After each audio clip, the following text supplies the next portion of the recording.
All right. Well, hello, everyone. Welcome to our July Business Bites. I hope everyone is having a fantastic Wednesday so far, and I'm very excited to see everyone joining us today for another fantastic panel discussion. For those of you who may not know me, my name is Colin Summerhauser. I am the head of Haunted House in Palo Alto. Just as a quick background, Business Bites is a collaborative virtual series hosted by On Its Axis and Haunted House. And if you're not familiar, On Its Axis is an innovation consulting firm based in Southern California, and Haunted House is a flexible co-working space and cafe with locations in both Newport Beach and Palo Alto. Now, our Haunted House workspace locations have been closed for the past 16 months due to the pandemic, but the good news is we have officially announced our return date. So our workspace will open to the public on July 30th.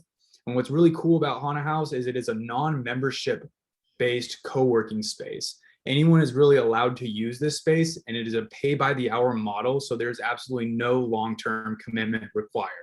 Our reservation system will go live here in the next week or so, and you'll be able to start booking workspaces up to 14 days in advance. We have a wide selection of seating options and different prices to kind of cater to your needs. And whether you're based in Northern California or Southern California, you can head to hauntedhouse.com to kind of check out our different locations, see our different seating options, and eventually book your workspace. It's been an incredibly long journey for us over this past year, and we could not be more thrilled to welcome guests back into our space. Now today, I do encourage you all to use the chat feature at the bottom to engage and ask any questions throughout the session. And as a quick starter, maybe we can have everyone go to the chat and just comment where you're tuning in from. We always love seeing where our audience members are coming from. And as a reminder, the session is being recorded. It will be posted on our YouTube channel, and we will send it out in a follow-up email within the next week or so. And with that, I'd like to hand it over to our amazing moderator today, Kelly from On Its Axis, to welcome our panelists today. Well, thank you, Colin, and thank you to our speakers and to each of you who've joined us live. I'm thrilled to have the opportunity to talk today with three incredible expert guests on one of my favorite talking points, which is the idea of professional development and the core skills that transcend industry, and particularly with the lens around professional development in an evolving workforce ecosystem.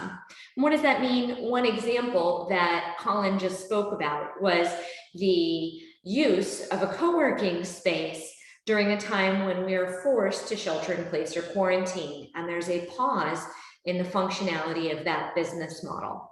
How do we plan and work in the professional development as our future of how we work and how we collaborate and what we're working on is shifting? So today, our expert panelists will be tuning in and sharing a bit of information around this really important and exciting topic. I'm going to ask for today's session to start off with a quick introduction, and I'll start with you, Kevin, if you don't mind just sharing with us a little bit about your name and where you're tuning in from and about what you do. Absolutely, Kelly. Thank you so much for having me on today. My name is Kevin Ervin. I'm currently the Executive Director of Change for Kids in New York City. We create opportunities for kids so that they can overcome inequity. We work with about 5,000 students across the city, really providing a bespoke model of intervention and care for them. We sort of get in where we fit in. What schools and community centers may lack in resources that would really do more than just sort of level the playing field, but really dismantle the playing field so that it's not just fair, but it's just for all. We try to provide. Thank you. Thank you, Kevin. Dr. Eva Johnson? If you could just share with us a quick introduction and tell us a little bit about what you do. Hello, everybody, and thank you for having me this morning. This afternoon, depending on where you're located. I am here in Shreveport, Louisiana. I teach at the LSU, full-time faculty there. I teach in the nonprofit administration master's program. Also, I teach at Liberty University, and I teach in the doctoral program in the Helm School of Government. I also am an entrepreneur of several small businesses. Recently, I launched the Institute for Nonprofit Training and Services. So I'm happy to be here to share whatever I know with you, and so that you can be successful in your endeavor. Thank you very much. And Michael, will you please introduce yourself and tell us a little bit about the work that you do? Fantastic. Well, thanks for having me. I'm really glad to be here today. My name is Michael DePass. I am work with the Center for Creative Leadership, and the Center for Creative Leadership is a global leadership development provider, and I work in a group called Societal Advancement that's really focused on providing support to schools, to people who are working on population health issues, nonprofits, and higher education, providing leadership solutions in those spaces that are tailored to the social sector. So I'm glad to be here. I come to that work from over a decade working in school reform as well as international development. So I have kind of a leadership lens that's informed from trying to create change in those contexts. Thank you so much, Michael. Well, again, everyone, I'm really excited to hear from our speakers directly. And Kevin, I'm going to start with you on this first question as we talk today about this idea of professional development. I'm going to just start and ask you, what does professional development mean to you? And why is it important for our audience to consider it? Absolutely. Some years ago, I have often been and continue to be a student of leadership and leadership studies and development. And I read a book once that said, "Good leaders grow." And I went to the Hotchkiss School, which their entire motto was to instill a love of learning in us for continued growth. Professional development for me means just that. It means continued growth. If we get to a place in our careers where we believe that we've sort of achieved the 10 out of 10, then we should probably switch gears and go to another career, because there's no more room for growth. There's no more room for learning. Our professional development always puts you in the seat of the learner and allows you the opportunity to continue to grow, both in that field and tangential fields around one. I think it's really important for our audience to consider it, because the world is ever changing. We live in, this sort of crazy VUCA world, as some folks would refer to it as. And as the world continues to change, we need to change, we need to adapt, we need to evolve, we need to grow. Thanks so much, Kevin. Eva, I'm going to come to you and would love for you to share your thoughts around professional development, what it means to you, and why you believe it's important for our audience to consider it. Well, the old saying is that, professional development is one single shot at something. And what I found out during my whole lifetime in my careers is that it's more than just one single thing or process. It's several processes. And what I think we've gotten away from and we need to grow to is different ways of teaching ourselves and teaching others how to perform better. And so I'm more of a targeted, as you will, a targeted, specific, what you would call is learning model. And that learning model would develop over time. And several, if you like me, for example, I span several fields, not just one field, but several fields. And I think with not only just your employment, but with volunteering. A lot of my leadership skills I learned from being a commissioner for a city. I had the opportunity to work with nonprofits, 501c3 organizations, elected officials, and that teaches you and gives you more of a basic of where to start, springboard from, and it gives you something where you can impart to others. So imparting that information, as well as the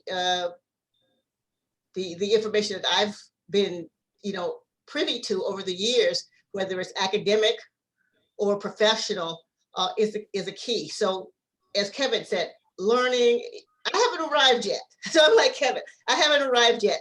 And so I'm still learning and still trying to, seek things out and just make it a little bit more easier especially for our students and for our young professionals going forward. Thank you so much. And I think as I come to you with this question, Michael, we've heard from Eva and Kevin about learning as a theme and evolution, and this idea of professional development as not a stopping point, but something that builds on itself, and it builds on itself from a variety of perspectives and thematic lenses. I'm turning to you now and asking the question, what does professional development mean to you? I'm really asking you to dig in and emphasize on why it's important for our audience to think about this idea of professional development. Fantastic. Well, I really appreciate the comments Kevin and Dr. Johnson have shared. What I would add is, I think it depends on whose seat you're sitting in. So from an organizational perspective, those of us who are responsible for others, professional development, often we think about working from the business goals back. So what are the organizational goals? What are we trying to accomplish? And we work back. So certainly that's part of it, and we're responsible for that as leaders. At the same time, it's really important because of the future, because increasingly, as Dr. Johnson mentioned, we're going to span multiple different types of careers, different types of roles. Organizations are going to flatten and consolidate, and all those kind of things are going to be part of our future. We're going to have to learn and unlearn. And that part is, I think why it's important for us as an individual is for us to actually think about professional development as not just development for today and for what I need to do right now, but development that prepares me for where I'm going, and development that's beyond just technical things. So in my current role, I might have a technical need. I need to learn how to create a budget. I need to learn how to do, but underneath that, they're enduring things I need to develop, which is to be influential. How do I communicate effectively? How do I bring people along? So I like thinking about both ends of it, the organizational end, which tends to be more narrow, right? But the organization may not give you everything that you need for where you're headed, and you need to take that responsibility on that side. The other thought I had was just the professional is a funny part. I like what Kevin said, that in Dr. Johnson gave examples of volunteering and other things. We're really talking about human development, right? We're really talking about developing who we are as a person. It shows up in a professional way. Our professions may invest in us, but we're really talking about, I think, is taking responsibility for our growth as a person, and that will have benefits professionally as well as in other areas. This is an incredible concept. The idea of professional development is human development. And as I bring this next question over to you, Eva, I'm going to have that lens. I'm going to ask you to hold that lens of the idea of professional development, shifting from just the work concepts to culture. As you answer the question, has the concept of professional development shifted due to modern workforce changes? So is how we think of professional development changing, or has it already changed due to the evolution of the workplace that Michael was just talking about? I think it's just starting to change, but we're not there yet. I think we're still stuck in the past, and we have not caught up with the evolution of changing, the workplace changing. Because I think with this whole COVID thing, it just was upon us and nobody knew it was coming. And so you couldn't even prepare for it because we've never experienced anything like this before. And so how do we navigate this new type of professional development, where we used to sit into the classrooms or sitting to an office teaching face-to-face, now we're doing it online. It takes some of the humanism out of it. However, we know it's necessary for where we are right here in the future. So going forward, what does that look like? I mean, how do we change gears? Are we planning on going back to face-to-face and, you know, developing, you know, our skills in that manner? Or are we going to do it with technology? Mm. So it's something that we need to kind of think about and ponder and need to go forward. Now, I know I've had a lot of peers that had to retire for the simple fact that they could not keep up with the technology. Even the learning curve was very, very low when it came to keeping up with all the tools and technology that we need today to even function as leaders. And so how do we bring technology, which is systems, into focus where they're more human? Because we're different parts, but we're human and we're coming from the same pretty much focus, but everybody's not learning the same and everybody's not going to be able to do that. We don't want to leave anybody behind. We want everybody to move forward.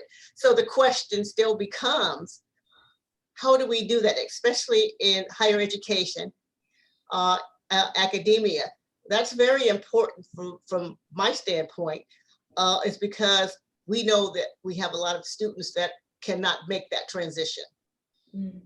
How are they going to make that transition on their jobs? If you can't make it in the classroom, you really truly can't make it in the workplace. So it's some things that we need to, you know, internally kind of discuss and get to the root of how are we going to be able to do this? How are we going to be able to excel in the different areas where we need to excel? Well, I think that's such an interesting concept that you bring up, Dr. Johnson, is this idea of the responsibility. So not only is the answer yes, that for you, professional development is shifting, but whose responsibility is it to apply this shift as we're in this state of transition, as there's escalating pace of change? And with that, I'm going to turn it over to you, Michael, as you had started to touch on this question in your last concept.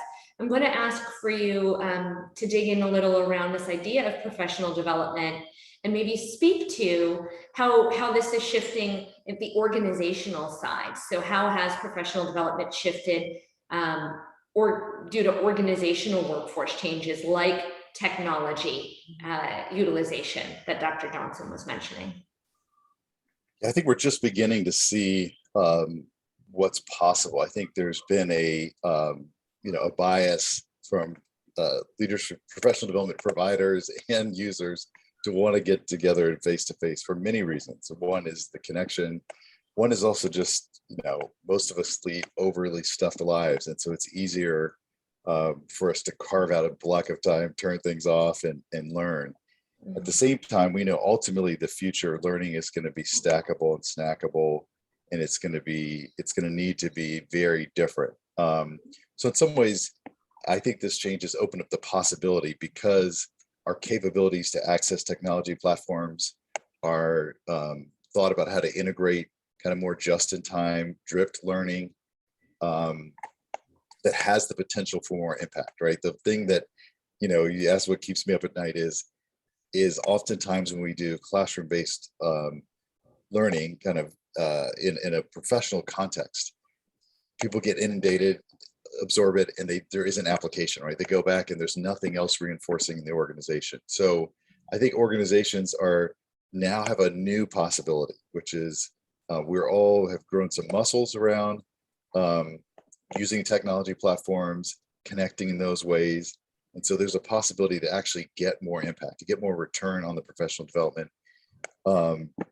investment by hybrid models, by models that still, find ways to accentuate the human connection, but also allow those skills and capabilities that are being seeded into the organization to actually be nurtured and grown. It's hard to actually learn to do something new.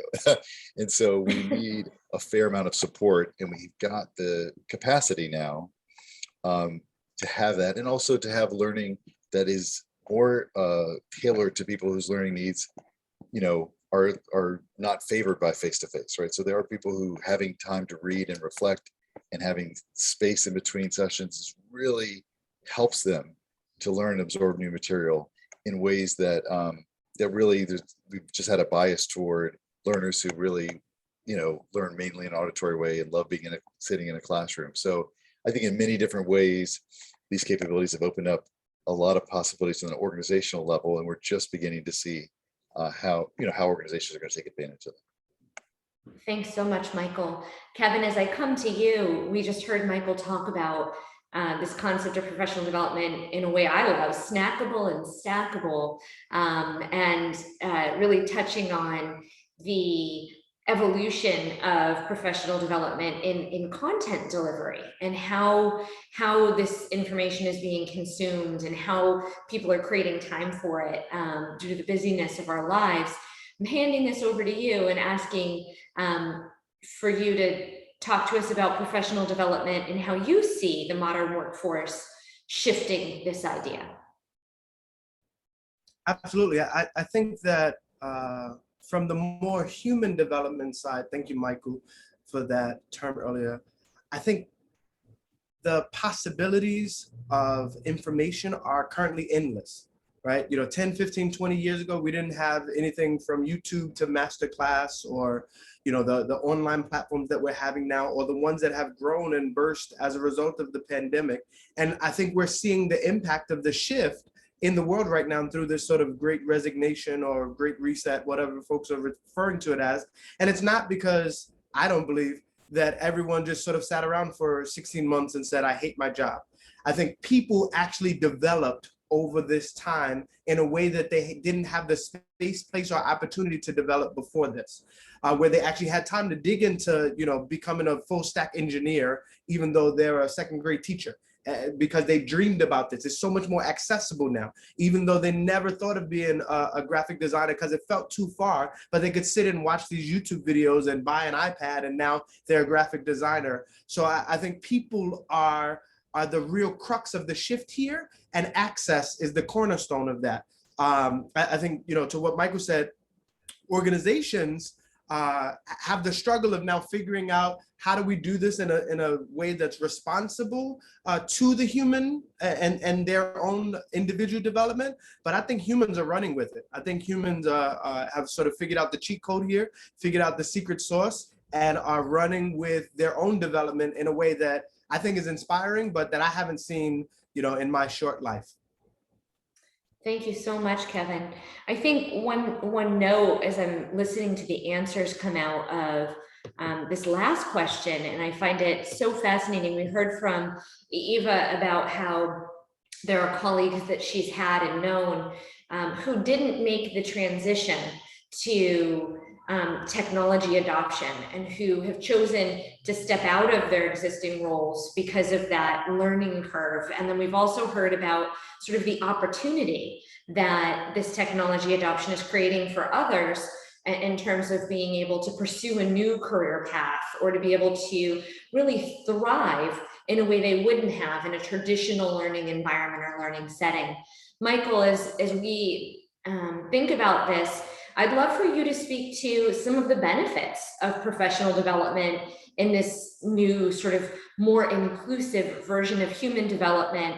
And if you have an example to share of where professional development created a win, I'd love to be able to hear that and have you share it with our audience. Okay, absolutely. Wow, there's so many benefits to professional development. Certainly, I think the core is a competence to do the task, right? So whatever the role is, obviously professional development can help us to be effective at doing that.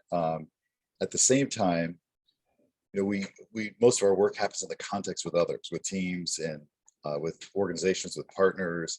And so professional development is something that can help us to develop particularly on our blind spots. So I'll just give an example. My first experience at the Center for Creative Leadership, where I currently work, I went as a participant to a program that had a 360. And the 360, I learned some things about myself that I had no idea about. And so that's part of the benefit of, of seeing what we don't see, what we may not already know. So I learned something about how I was leading the team. And so the team basically said, you know, we love a lot of things about this, but there's this one thing, which for me was, I have a big value on participative leadership. And I really wanted to bring them into a lot of decision making. And it was really overwhelming for them. And for many of them, it was really distracting for them.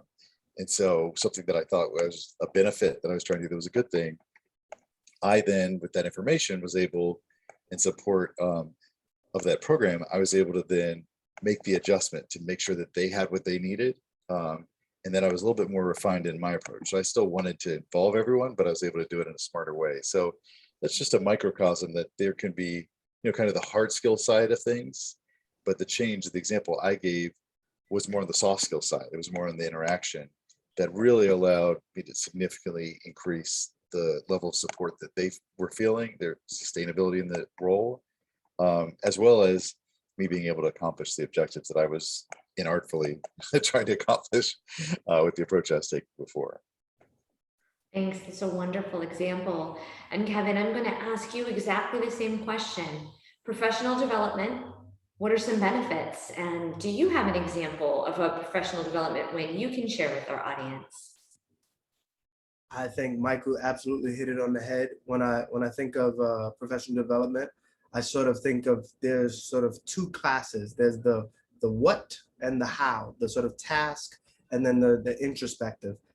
There's a piece of professional development that sort of teaches you what to do or what to think. Here's a task, here's how you do that. And then there's one that's like, here's how you should think about something, and you can, you know, formulate your opinions and thoughts around that. And I think there's a huge benefit to each of those. You know, you get to do the task, you get that task done, you grow that area of skill, or you do a bit more introspection where you're able to grow there. And sort of my example of professional development, I didn't know Michael was on the call today, but mine was also with the Center for Creative Leadership. I oftentimes attribute Lynn Fick Cooper to all of my life success. I was awarded a fellowship to study at CCL for 18 months, many moons ago. And I learned a whole lot about myself, but everything that I have ever developed, I'll say this publicly, everything I've ever developed came out of the crucible that I was in of thought there, right? So I wasn't in CCL learning about youth development work. We weren't talking about anything for young people, but we were talking about work that was associated with me and my own growth and the professional growth and personal growth of those in my cohort. And that just kept the wheels turning, the growth wheels, so that I could continue to think about the work that I was doing and grow the work that I was doing and grow the skills that I had for staff and for students alike. So every bit of anything I've done, you know, in the last X amount of years, I attribute to that, you know, year and a half professional development experience. Well, that is a wonderful small world connection. And thank you for sharing that. I'm going to ask you exactly the same question, Eva. What are some benefits of professional development? And do you have an example, perhaps with CCL, that you can share with our audience? You're currently muted. We will perhaps come back to Dr. Johnson in just a moment. I think that she might have conflict. Yeah, okay, I'm back. I had a little 6-year-old bouncing around, so I didn't want him to bounce around. So professional development, I think I bring it down to a personal level. Those that want to excel will take advantage of professional development without having to be paid for it or having to have it mandated, but it's a personal thing that you want to do to better yourself. A couple of examples that I could give, but the one that sticks out to me is teaching online. Of course, the virtual classroom is very important these days. All the universities have gone to this format just because of the COVID. Well, in that particular arena, they have something that's called Quality Matters, and they call it QM, and it's a certification for online instructors. if you are able to go through these workshops and complete these workshops, you're giving a certification saying that you are a professional at the highest level teaching in online courses. Some universities will send their staff through. Some of them won't because it does cost money. But what I wanted to do is I wanted to be able to engage this particular workshop because it's important for the future generation, because we all know that what online is where it is. It's not going to go back. I don't think online it's growing. And so what happened when I first was made aware of this QM, I was asked to develop an online course in a master's program. And they wanted to have that course certified. And the only way they could get it certified was through that Quality Matters process. So I was tasked with that particular duties of developing this online course. And lo and behold, I didn't know anything about QM at the time, but after working with their team, I was able to get that particular course certified. So that was like a couple years ago. Then fast forward, if you look at a lot of the advertisement in higher education, they want you to have that QM certification in order to teach. Some universities have to catch up. They're not there yet, but they will be there. And so what happened was I took it upon myself to go through those 7 workshops and get certified and credentialed in online teaching. That professional development, those workshops led to me being able to develop more courses in higher education and to be able to develop my own online courses for my institute. And I thought that was just fantastic. But it was some work. I had to put some work into it. It was some studying, and the workshops were not easy. They were graded. I was a student, and I just loved it. And I'm going to continue on with that. Every time that there's a new workshop or professional development that they offer, I'm more than happy to engage and be in there and learn whatever I can, because this is going to be where we're going to go from going forward. So it's going to put me in a position to be able to compete when we get there to that particular point. So I would encourage anyone, professional development in your field of study. That wasn't particularly in my field of study, but it's what I do now. I'm teaching, I'm a professor online and in the classroom. So that's going to help me either way, it doesn't matter. So it's a benefit. That's great. Well, I'm going to just call out the synchronicity between the panel and in this answer for our audience, and just emphasize that concept that Kevin shared with this idea of the how and the what.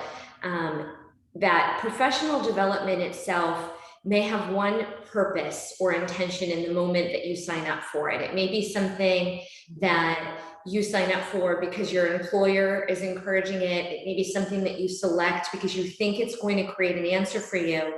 But as you engage in professional development today, you are creating a path for a new you for tomorrow. You're creating a new opportunity with these newly added skills that may be able to be applied in a vastly different way. Dr. Johnson gave us one example of that, where she was asked to do something in this credentialing process for a very specific task that now has become part of a side hustle career, not only her online teaching and development, but the development of an entire startup around this nonprofit consulting space that she's working in.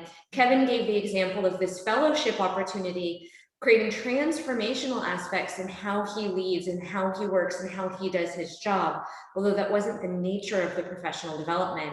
And so Kevin, coming back to you, as we're moving to our next question, I'd love to just have you share, knowing this transition, knowing professional development matters, what's your top tip for our audience as they think about and their why for professional development, and they think about this concept of professional development for future of work?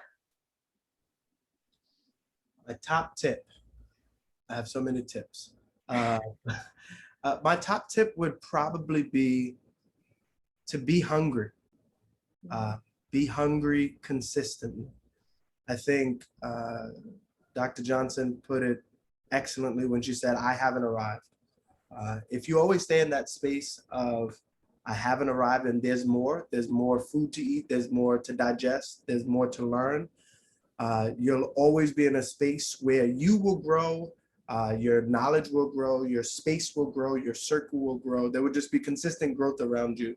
But once you lose that hunger, you start to starve. If we talk about it from a synonymous physical place, you lose your hunger, you stop eating, you start to starve yourself of the knowledge and the growth that's necessary for your continued excellence or pursuit of excellence. So definitely be hungry. Thanks, Kevin. Eva, what's your top tip for our audience? I'm sorry, you're muted again. I agree with Kevin wholeheartedly, is that when you stop craving for more information, then you really stop growing. What I've learned is I try to dabble in a lot of stuff. I watch the History Channel, National Geographic, I watch about whales. I mean, I just a plethora of things that will help me. I don't know why they'll help me, but they'll help me. I'm like, why am I so fascinated on this particular thing right here? Well, it's because something I didn't know. I didn't know it. And so now I can go into a conversation if somebody's talking about whales or if somebody's talking about history, and I can engage that. So absolutely, I've come back to it's a personal decision, but it's a good one. So if you keep going forward and looking at it, not at something that is dreary or something that, shoot, I have to do, but something that I want to do because I want to better myself, you are all the better for it. I love this. So be hungry, be curious.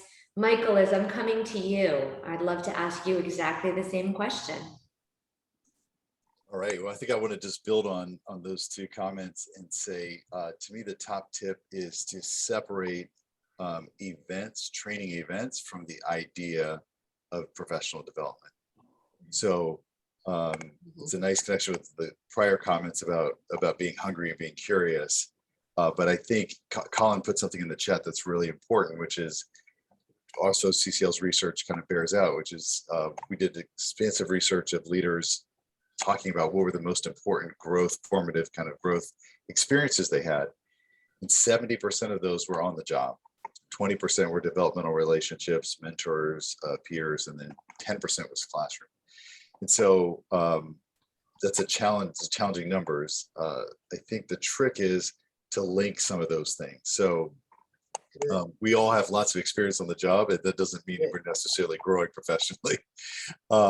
The question is, though, can we use, with intention, can we use our real world experience? And so I think the really under leveraged part is our actual real experience. We tend to think about, I want to go to this course, I want to do this thing. And so, for example, in the last 4 months, I've been working on being a better team leader. And so I have a particular project where I've found an approach that's kind of a template for me, and I'm working the approach, I'm asking for feedback. I'm professionally developing my abilities around a part of team leadership that's not really intuitive to me, and I don't feel like I do well. And that to me is more where the game is, right? Where the game's going is self-directed leadership, where we're using developmental relationships. We might get some expertise, right? From an article, from a book, from a person, but we're really using it, we're getting the feedback loop, and we're getting better. So that way, it's endless, what our development potential is. We think about it as a course, we would say, well, my organization won't send me, I don't have the money to do this. It's a very limiting view of professional development. If we look around in our actual work, in the resources around us, who's good at something around you, right? What are your colleagues good at that you'd like to get better at? Now we get into a completely different game, right? Where it's rich for professional development. It can happen all the time. It's not dependent on someone else deciding that we need something. It's really self-directed.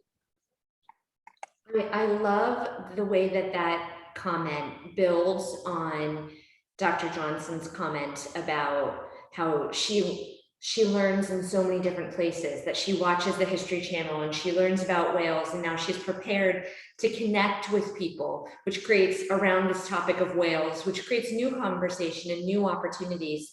This idea of professional development as snowballing, the idea of professional development as creating a platform that takes you down these sort of new and evolving paths with each new kind of idea that you consume, using the hunger theme. So as we're consuming these new variations, we're able to make new rapid connections, and we can do that in ways that aren't necessarily hierarchical. They're not necessarily just about a degree pursuit path. And that's a concept I want to come back to, because it's been touched on at a very high level by each of you, as sort of the evolution of how we learn. And professional development is naturally being tied to this idea of learning. And we have this idea of these sort of micro courses. We've had this idea about online learning. But what do each of you think about in terms of career?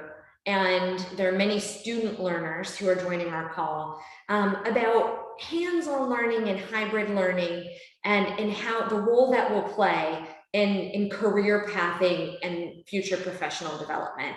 And Kevin, I'm going to shift that one up to you first, if you don't mind. Sure. Can you just repeat the last couple of words you said? Sure. So these new ways of learning, these kind of new concepts, there's sort of a departure from a classic kind of K through 12 and then post kind of graduate learning environment in a very kind of stackable linear way. And there's this sort of, we'll call the buffet, to keep with your theme, of being able to learn in a variety of different ways, including sort of peer learning or experiential learning or hybrid learning. How do you think that's going to affect the future of professional development, this shift, and where do we think it's going in terms of career development? Absolutely. So I think that I'm a firm believer that all things that were become again. That there's really nothing new under the sun. And if we think back to the Greek groves, and we think about the Socratic method, and we think about folks under trees just continuously asking why, and then gaining information in that way. No one questions why Socrates was so important and intelligent, even though he didn't sit in a classroom for 15 years of his life or 18 years of his life. I think we're getting back to a space and place where folks are looking at some of the great thought leaders in our time and understanding that there was this duality between traditional education and then more sort of laissez-faire approach to their own development.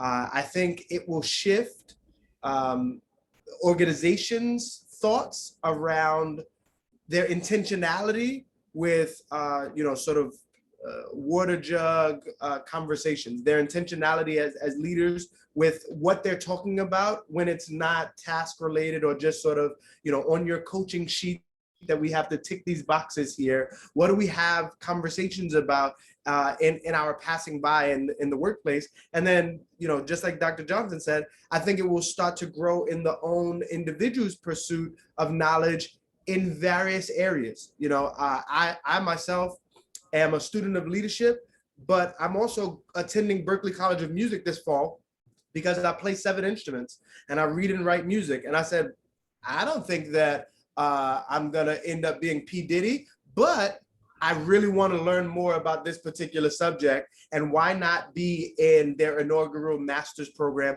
where I can expand that knowledge. And their entire philosophy here is being together with other folks who are doing this work and learning in that sort of peer space, which was very interesting to me, that it wasn't very linear and sort of, these are our courses and this what happens. It's like, hey, there's 20 of you guys are gonna do this together and figure this thing out together because you've done some of this work already. And I think that both traditional education and professional development are really moving in that direction. Well, congratulations on your upcoming studies. It sounds incredible. I saw both Michael and Dr. Johnson nodding along. Are there any thoughts that either of you would like to share just to follow up on that last question? We do have an audience question that came in as well. Okay. Yeah, I'd like to, Kelly, I'd like to just say that I totally agree with Kevin and what I see taking place and what I do in my classroom is I do more practical application. Theory is good and theory has its place, but at a master's level where I teach, there's no time. You need to know exactly what it takes in order to be a leader and a manager. You cannot waste time, and even theory is good, and I do teach theory, but that's not, I want to see how you can perform. How can you perform this as a leader on a job? How do you lead people? I mean, how are you able to make your organization work for you? It's a totally different. And so what I try to do is I try to bring my own professional experience in the classroom, and a lot of our professors don't have that. They have book knowledge, but I'm a practitioner in the field.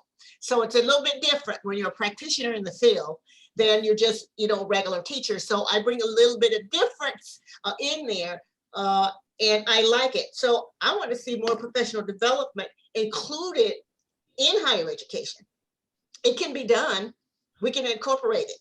It's not hard to do. I love this.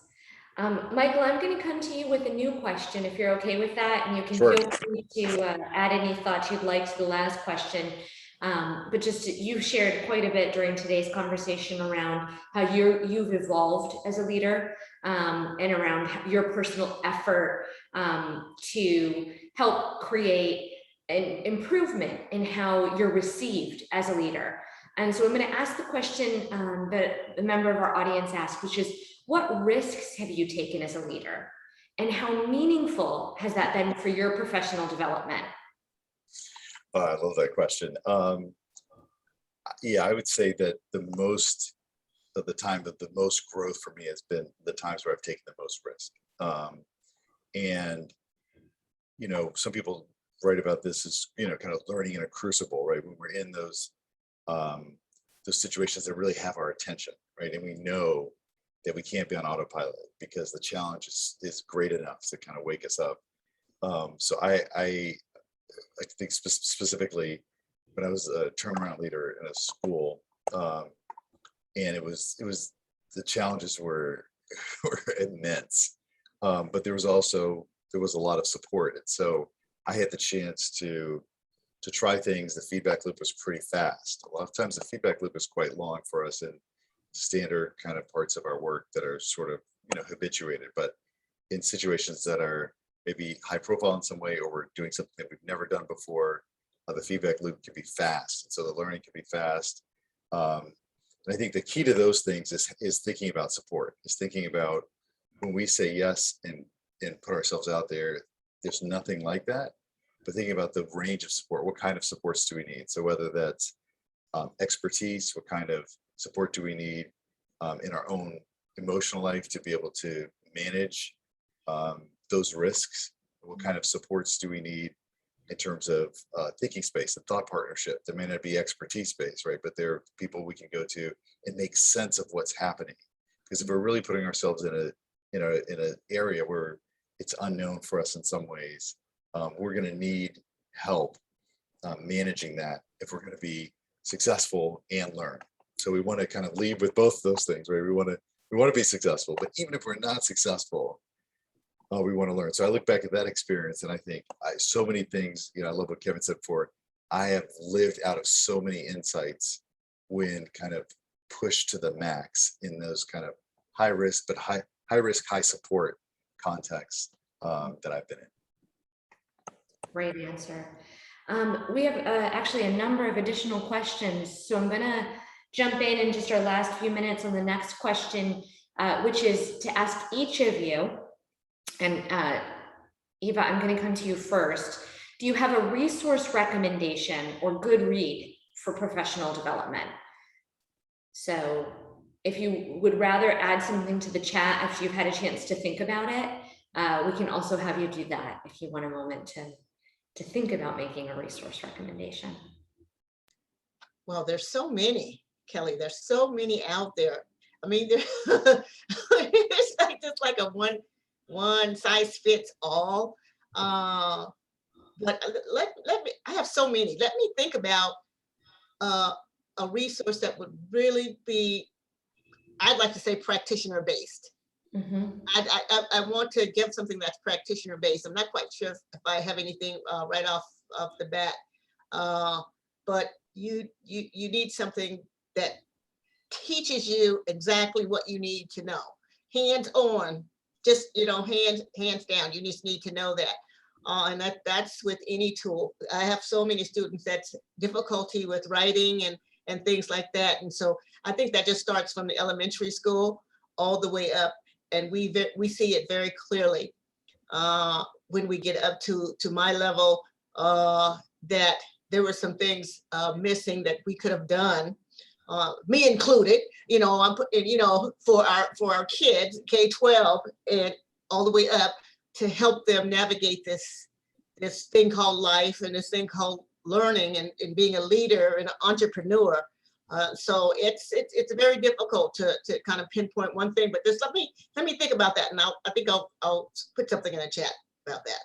Perfect. And I will share that in the chat, I received a book recommendation that I personally haven't read, but it came from a member of our audience, and that is Why Generalists Triumph in a Specialized World by David Epstein. So I'm going to add this in. Just know that this is not my recommendation. I haven't personally read this yet. But it did come from our audience as a suggestion, and I'm happy to share. The audience member was not David Epstein. It was not a self-promotion. I also saw that one of our panelists added a book I actually have had the opportunity to read, and do highly encourage everybody to have a chance to read. And that came from Michael to the entire group. So thank you, Michael, for sharing 7 Transformations of a Leader by Bill Tolbert. Kevin, I'll also give you the opportunity to share within the chat if you'd like, because we received one more question, and I'm going to allow this to be the final question from the team, which is just in regards to professional development. Have you uncovered any insights related to people managing skills as opposed to hard skills like coding or design? I'm going to repeat that one because I think that this is a really important concept. So when thinking about professional development, have you found any insights related to people managing skills, or what we'll refer to broadly as the soft skills or the connective skills, as opposed to hard skills like coding, design, or guitar? And so Kevin, I'm coming your way. Absolutely. So the one sort of caveat that I have, a few years ago, I was sitting with a principal, elementary school principal, and I was asking her how her building was so structured. And she shared with me that people do what is inspected, not what is expected. And it rattled me a little bit at that moment, because I don't believe that. And she walked around the building and she sort of was like, see, all of this stuff is structured and wonderful because I walk around a lot, because I look at people a lot and I observe them a lot. And I thought back to when I had my first job ever, which was as a camp counselor at a sleepaway camp. And I thought back to my first leadership position, which was also at that camp, and how I had 8 staff members who were taking care of 64 campers who had, the lives of campers in their hands for 19 days. And children had amazing experiences and staff had amazing experiences. And I tried to wonder how it was that I couldn't inspect them all on 250 acres, yet they did above and beyond what was expected.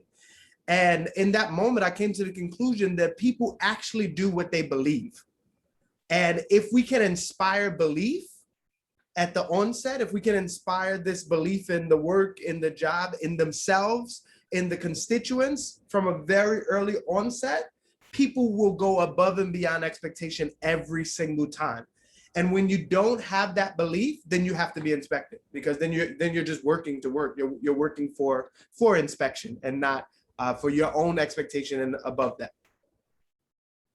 Absolutely love this. And I was going to go around to everybody and give you each the opportunity to chime in on this one.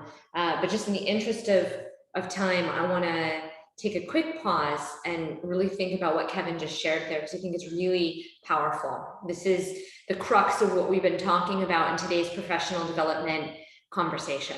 We've been talking about a classic professional development model that says we're building towards something, we achieve a pinnacle, a credential, a degree, a level of expertise in that category, and oftentimes the growth and development tapers off.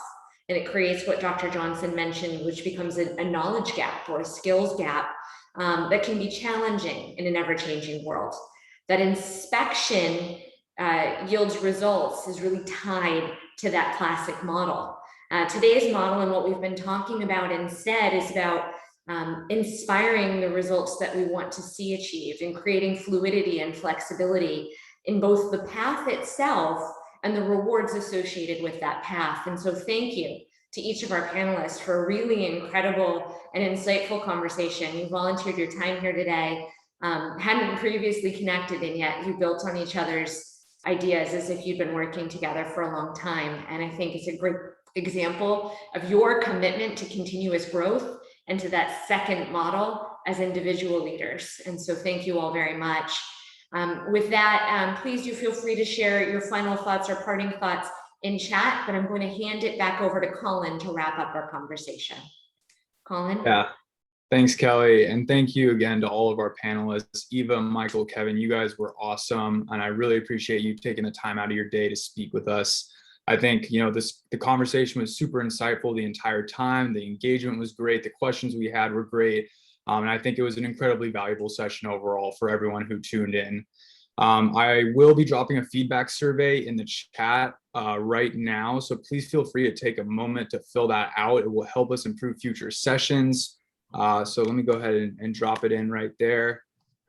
And our next Business Bites will be coming up in August. So be on the lookout for the registration link and our follow-up email along with the replay link to this session. And with that, have a great rest of your day. And I look forward to seeing you all